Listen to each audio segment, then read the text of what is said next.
Finally one piece main స్టోరీలోకి వచ్చేసింది కాబట్టి ఇక ఇన్స్టాలో దేకడం మానేసి మాంగాని మనం కూడా చదవడం స్టార్ట్ చేద్దాం. కొంచెం లేట్ గా స్టార్ట్ చేసిన ప్రతి డీటెయిల్ ని ఎక్స్ప్లోర్ చేద్దాం. నేను మాంగా చదవడం కూడా ఫస్ట్ టైం కాబట్టి ఏమన్నా బిగినర్ మిస్టేక్స్ ఉంటే కామెంట్ చేయండి అండ్ వీడియోని చివరి దాకా చూడడానికి ట్రై చేయండి. కొత్తగా ఎవరైనా మన ఛానల్ విజిట్ చేసినట్టయితే కొంచెం సబ్స్క్రైబ్ చేసుకోండి. ఇక లేట్ చేయకుండా చాప్టర్ ని స్టార్ట్ చేసేద్దాం.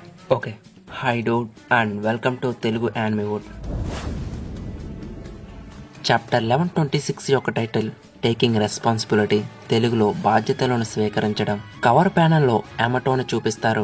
ఎమటో సోబా నూడిల్స్ ని తినడంలో బిజీగా ఉంటుంది. ఈ ప్లేస్ వచ్చి వానా దేశంలో కూరి అనే ప్రాంతం. ఇక్కడ వీరిద్దరి కన్వర్జేషన్ ఏంటంటే ఎమటో లాంటి అందమైన అమ్మాయిలు మిస్ అవుతున్నారని. ఇక ఈ షాప్ గురించి చెప్పాలంటే వానా భూమికి వచ్చినప్పుడు సాంజీ ఈ సోబా నూడిల్స్ ని అమ్మేవాడు. మేబీ ఇక్కడ ఫేమస్ అయి ఉండొచ్చు. ఇక చాప్టర్ లోకి వెళ్తే జైంట్ వారియర్ పైరెట్స్ తో కలిపి స్ట్రా హెడ్ పైరెట్స్ మంచి పార్టీ మూడులో బిజీగా ఉంటారు. వీళ్ళ ప్రయాణం ఎల్బెఫ్ కి. ఇంతలో ఓల్మో అలాగే కాశీ వాటర్ సెవెన్ లో మీ దగ్గర నుంచి వెళ్లిపోయిన తర్వాత మా కెప్టెన్స్ ని కలవడానికి లిటిల్ గార్డెన్ కి వెళ్ళాము. వీళ్ళెలా చెప్తుండగానే లూఫీ మీరు చాలా ఆసక్తితో ఉండి ఉంటారు, ఇప్పటికే మీరు కలుసుకుని 100 సంవత్సరాలు అయినట్టుంది కదా అంటాడు. కాశీ ఏమో ఇది మీరే ఆలోచించండి, వీరిద్దరూ ఒకరిపై ఒకరు పోట్లాడుకుంటూ ఉంటే ఇంత స్ట్రాంగ్ గా ఉన్నవారు ఎక్కడైనా చనిపోతారా? ఈ ద్వంద్వ పోరాటం ముగియాలంటే ఖచ్చితంగా వీరిలో ఒకరు చనిపోవాలి. కాశీ ఇలా మాట్లాడుతూ ఉండగానే డోరీ చివరికి వీరిద్దరూ మా ఇద్దరిని ఆపగలిగారు. తర్వాత మేము ఎల్బెఫ్ కి తిరిగి వచ్చాము కొత్త ఆయుధాలను తీసుకోవడానికి అంటాడు. ఓల్మో ఏమో మీరు అది చూడలేకపోయారు కానీ వీరిద్దరూ తమ పిడుకులతోటే కొట్టుకుంటూ ఉన్నారంటాడు. ఎందుకంటే లిటిల్ గార్డెన్ నుంచి స్ట్రా హెడ్స్ వెళ్లే సమయంలో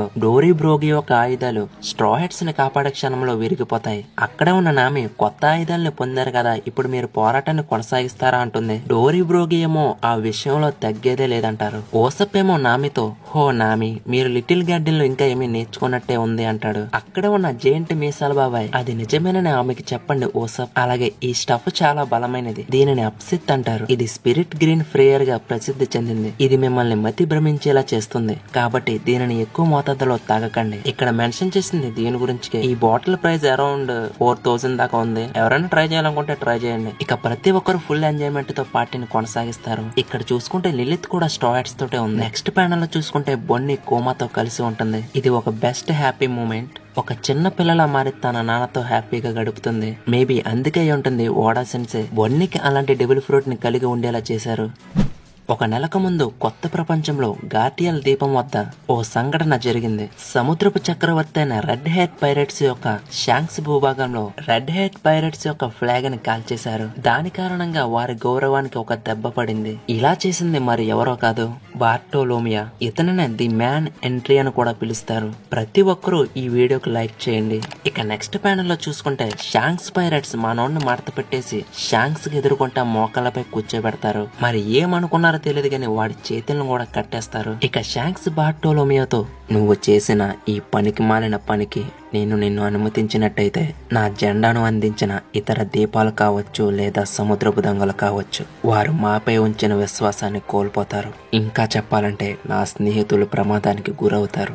నేను ఏం చెప్తున్నానో నీకు అర్థమైందని అనుకుంటా. షాంక్స్ ఇప్పుడు అంత బేగా ఫీల్డ్ లోకి దిగడం డైరెక్టర్ గా షాంక్సే రావడంతో మనోడికి బుర్ర పాడైపోయింది అనమాట. షాంక్స్ కి ఎదురుకుంటా బుర్రని నేలకు వాల్చి నేను చేసిన దానికి నన్ను క్షమించండి. నేను దీన్ని చేసేటప్పుడు దేని గురించిగా ఆలోచించలేదు. ఇది నేను చేసిన ఒక తెలివి తక్కువ పని. అజ్ఞానంతో నా కళ్ళు మూసుకుపోయాయి. ఇలా బార్టోలోమియా చెప్తూ ఉండగానే హ్యాంగో ఇది ఒక ప్రాణాంతకమైన విషపు బాటిల్. నువ్వేం చేయాల్సిన అవసరం లేదు.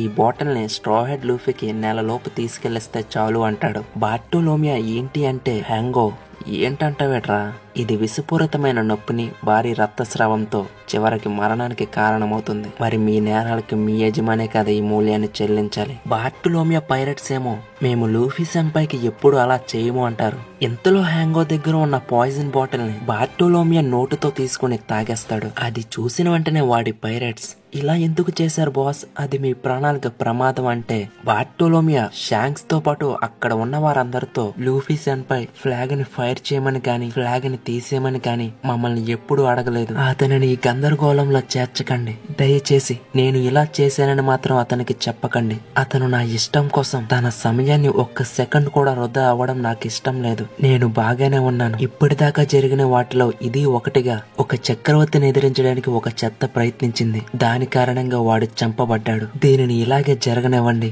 లూఫీ సంపైని పైరెట్స్ కి రాజుగా చూడాలని నేను ఎన్నాళ్ళ నుంచో కోరుకున్నాను. అది జరిగేట్టు కనిపిస్తున్నా నేను నిజంగా చెడ్డవాడిలా ఉన్నాను. నేను పోయిన తర్వాత మీరు దీనిని కొనసాగించాలి అబ్బాయిలు. ఇక మీ అందరికీ ఇదే నా వీడ్కోలు నా స్నేహితులారా. బార్టోలోమియో తన తప్పుని తెలుసుకుని చావడానికి కూడా సిద్ధపడ్డాడు.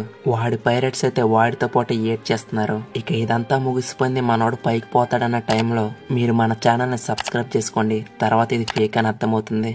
దానితో బార్టోలోమియో పైరెట్స్ ని వదిలేస్తారు. ఇక వీళ్ళు సెట్ సెల్ చేసుకుని సముద్రంలోకి వెళ్లిపోతారు. బార్టోలోమియో పైరెట్స్ అతను ఒక్క క్షణం లూఫీ సంపైని చంపేమనడంతో సముద్రపు చక్రవర్తి కాబట్టి రక్తదాహంతో ఉన్నాడేమో అనుకున్నామంటారు. బార్టోలోమియో ఏమో నేను అనుకున్న దానికంటే మృదువైన హృదయాన్ని కలిగి ఉన్నాడు. వీళ్ళెలా మాట్లాడుకుంటూ అక్కడి నుంచి వెళ్లిపోతూ ఉంటారు. నెక్స్ట్ ప్యానెల్ లో షాంక్స్ నవ్వుతూ ఉంటాడు. అది చూసి బ్యాక్ మ్యాన్ షాంక్స్ ని మీరు ఎందుకు అలా నవ్వుతున్నారో తెలుసుకోవచ్చా కెప్టెన్ అంటాడు. షాంక్స్ ఏమో నా ఉద్దేశం ఇది బాగుంది, వారు లూఫీ కోసం చాలా శ్రద్ధను వహిస్తున్నారు. ఇంతలో సరే అయితే కెప్టెన్, జప్త చేసే ప్రతి పనికి చెల్లించాల్సిన ధర ఒకటనేది ఉంటుంది. అట్టా గెన్న తీసి యాషప్ బార్టోలోమియో షిప్ ని ఒక్క బుల్లెట్ తో పేల్చి పారేస్తాడు. ఈ సీన్ యానిమేషన్ లో కిరాకుంటుంది. ఇక బార్టోలోమియో పైరెట్ షిప్ మునిగిపోయింది, అది కూడా గార్టియల్ ద్వీపం యొక్క నీటిలో. ఇక సీన్ కట్ చేసి పైరెట్ ఐలాండ్ అయిన హిచోనోస్ని చూపిస్తారు. టీచేమో పిజరోని ఇక్కడ నేను లేనప్పుడు ఏం జరిగిందని కాలు కిందేసి తొక్కేస్తూ ఉంటాడు. పిజరో ఏమో అయ్యా ఇది ఎంత చెడ్డగా ఉందో నాకు తెలుసు, ఇది వినలేదా మీరు? ప్రపంచం అంచున ఉంది. ఫోనోగ్లిప్స్ ఇకపై రహస్యం కాదు. నలుగురు చక్రవర్తులు పూర్తి స్థాయిలో ఆ రాళ్లను వెతకడం స్టార్ట్ చేశారు. ప్రభుత్వం మరియు నౌకాదళం కూడా దీనిలో పాలు పంచుకుంటున్నాయి. మీరు దీనిని సీరియస్ గా తీసుకోకపోతే గెలవలేరు. పిజరో ఇలా చెప్పిన టీచ్ మాత్రం కోబీ అన్నిటికీ కీలక భాగంగా ఉండేవాడు. నువ్వు అతన్ని ఎలా తప్పించుకొనిచ్చావని అడుగుతాడు. పిజరో ఏమో ఇదంతా మోరియా చేశాడంటాడు. ఇక నెక్స్ట్ ప్యానెల్ లో ఉల్ఫ్ మామ బిల్డింగ్స్ ని ఇక్కడి నుంచి అక్కడ జరుగుతున్నాడో లేదా పగలగొట్టేస్తున్నాడో అర్థం కావట్లేదు. ఆ విషయం మీద అక్కడ ఉన్న పైరట్స్ వాడి మీద అరుస్తూ ఉంటారు. అలాగే పిజరోతో పైరట్స్ అందరూ మేము ఈ క్షణం కోసమే ఎదురు చూస్తున్నాం, నువ్వు మనిషి అవుతావని కూడా మాకు తెలుసు. ఎవరు ఆ వన్ పీస్ ని క్లైమ్ చేస్తారు? ఒకవేళ టీచ్ సమయం అయితే మన కోసం ఒక కొత్త ప్రపంచాన్ని సృష్టించండి అని అరుస్తూ ఉంటారు. ఇక కట్ చేస్తే బ్లాక్ మయ మీటింగ్ లో ఉంటాడు. మనోబలంతో ఒకడు తప్పించుకున్నాడు, కానీ దానిని మళ్ళీ మొదలు పెడతా. సో అది నా కోసం నువ్వు చేయాలి కోజాన్. నువ్వు కోబీని వదిలేసినప్పటికీ. ఇక్కడ బ్లాక్ మై మాట్లాడుతుంది మన లా కోసమే అనుకుంటా. వాడే కదా బ్లాక్ మై దగ్గర నుంచి తప్పించుకుంటా. మీరు ఎవరనుకుంటున్నారో కామెంట్ చేయండి. బ్లాక్ మై అలా అనడంతో కోజాన్ మేము గార్పుని పట్టుకున్నాం కదా అంటాడు. టీచ్ ఏమో దట్స్ అమేజింగ్ జింగ్ జింగ్ అంటాడు. కోజాన్ ఏమో నిజాయితీగా చెప్పాలి అంటే నేను అతన్ని చంపాలని అనుకున్నాను, కానీ దానికి బదులుగా అతన్ని సజీవంగా ఉంచాను అంటాడు. టీచేమో అది మీరు చేయకపోతే ఇంకెవరు చేస్తారు అంటాడు. దానికి కోజాన్ మేమందరం కలిసి కానీ ఇది చేయకపోతే ఇది ఎప్పటికీ ముగిసేది కాదు అంటాడు. అక్కడ ఉన్న బార్గస్ ఏమో ఇప్పుడు గాలి మనకు అనుకూలంగా ఉంది అంటాడు. ఇక టీచేమో మేము కూడా ఈ 3 కళ్ళ అమ్మాయిని బంధించి తీసుకొచ్చాము, అలాగే లెఫ్ట్ ని లైన్ లో పెట్టండి అంటాడు. ఇక సీన్ షిఫ్ట్ చేసి హెడ్ క్వార్టర్స్ ఆఫ్ ఉమిత్ షిప్పింగ్ కంపెనీని చూపిస్తారు. ఇక్కడ లెఫ్టీ మొత్తం తగలబెట్టేస్తూ ఉంటాడు. ఇంతలో టీచ్ వీడికి కాల్ చేయడంతో చెప్పని టీచ్ అంటాడు. టీచ్ ఏమో ఇంతకీ అక్కడ ఉన్న విప్లవకారులు ఏం చేస్తున్నారు అంటే లెఫ్టీ వారి ముట్టడి ప్రభావవంతంగా ఉన్నట్లు కనిపిస్తుంది మరియు రెడ్ పోర్ట్ యొక్క వండేలలు విరిగిపోతున్నట్టు ఉన్నాయి. ఎప్పుడైతే వారి ఆహారాన్ని వాటిల్లో లోడ్ చేయడానికి ప్రయత్నిస్తున్నారో అప్పుడు జరుగుతుంది. విదేశాల నుండి వస్తున్న అన్ని సరఫరాలు కూడా నిలిపివేయబడ్డాయి. నావికాదళం ఆహారాన్ని సురక్షితంగా ఉంచుతున్నారు కూడా. నేవి విధ్వంసకరమైన వండేలను క్రాష్ చేయకుండా ఆపలేవు. ఇక సెలెస్టియల్ డ్రాగన్స్ ఆకలితో అలమడించడం ఎవరో ఆపలేరు. ఇది నిజానికి చాలా అపూర్వమైనది. ఎంగేజింగ్ గురించి అయితే చెప్పనవసరమే లేదు. అందరూ లైక్ చేసి సబ్స్క్రైబ్ చేసుకోండి. ఇక లిఫ్ట్ ఇలా చెప్పడంతో టీచ్ ఇప్పుడు కూర్చునే సమయం లేదు, సిద్ధంగా ఉండండి, అందరికంటే మనమే టాప్ లో ఉండాలి. ఇక నెక్స్ట్ ప్యానెల్ లో చూసుకుంటే ఇచినోసిని చూపిస్తారు. బ్లాక్ మై షిప్ ఐలాండ్ కి రావడంతో పిచరో దానిని బయటికి తీస్తాడు. నెక్స్ట్ ప్యానెల్ లో చూసుకుంటే క్రైబోని చూపిస్తారు. వాడు లిటరల్లీ ఏడ్ చేస్తూ ఉంటాడు. వీడి చేసే పనులు అలా ఉంటాయి కాబట్టి వీడిని తోలుకొచ్చింది డివైన్ అలాగే వాన్ అగ్వర్. వీళ్ళని చూసి క్రైబేబీ అలా ఏడుస్తూనే ఉంటాడు, ఎందుకు వాడి జీవితం అలా తగలడిందని. ఇక సీన్ షిఫ్ట్ చేసి జైంట్ వారియర్ షిప్ ని చూపిస్తారు. 2 రోజుల తర్వాత ఎగ్ హెడ్ ను విడిచిపెట్టినప్పటి నుంచి జైంట్ వారియర్ పైరేట్స్ అయిన ది ఎరెక్ షిప్ లో వేగంగా ప్రయాణం చేస్తున్నారు. వారు ఇంకా ఎల్బాఫ్ కి చేరుకోవాల్సిన అవసరం ఉంది కాబట్టి. అయితే మనోళ్ళందరూ పార్టీ చేసుకున్నాక ఫుల్ గా స్లీప్ వేశారనమాట. లేచి చూసాక సన్నీ కాపాడతలేదు, అలాగే స్ట్రా హెడ్స్ లో కొంతమంది మెంబర్స్ కూడా కనిపించడం లేదు. ఇప్పుడు ఆ షిప్ లో ఉన్నదల్లా బ్రోక్, జింబే, బొన్నీ, లిలిత్, రాబిన్, ఫ్రాంకీ. మిగతా వాళ్ళు షిప్ తో కలిసి ఎక్కడికి పోయారో ఎవరికి తెలియదు. జింబే వారు లేకుండా మేము ఎల్బాఫ్ కి వెళ్ళలేము అంటే రాబిన్ బహుశా ఒక పెద్ద చేప ఏదైనా మింగేసి ఉండవచ్చు అంటుంది.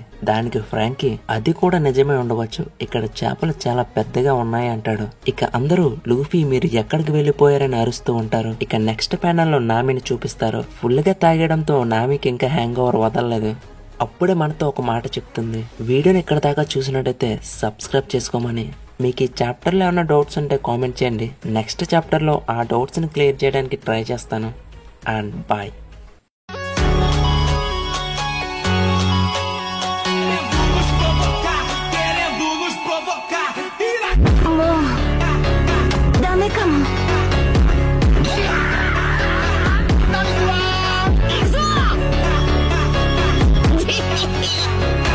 燃えてきた。